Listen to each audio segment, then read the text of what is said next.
ቆይ ይኸውላችሁ እንግዲህ ትፈርዳላችሁ ስተቱ የማን እንደሆነ።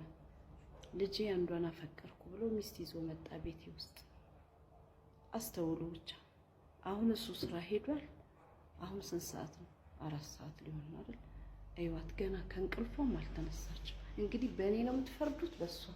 ብድግ ብላ እንኳን ቤት ጠረግረግረግ አታረግም። ይኸው አስታውሱ። ፍቅር ፍቅር ፍቅርተ አታቆላምጫት። አረ ፍቅርተ ከና አባቷ ጥሪያት። እናትሽን ቤት እንዲህ ነበር የምትተኝው ነው? የሞኝ ቤት ተገኝቶ ነው እንደዚህ የምትጋደኙ? ሰራተኛ 6000 ብር በገባበት ሰዓት አንቺ እስከ 6 ሰዓት ልተኝ ነው? ሆይ ምን ትሉኛላችሁ? አሁን እንግዲህ እሱ ሲመጣ አትንኪያት ነው። እሱ አይዋት እንግዲህ አሁን 4 ሰዓት ሆኗል።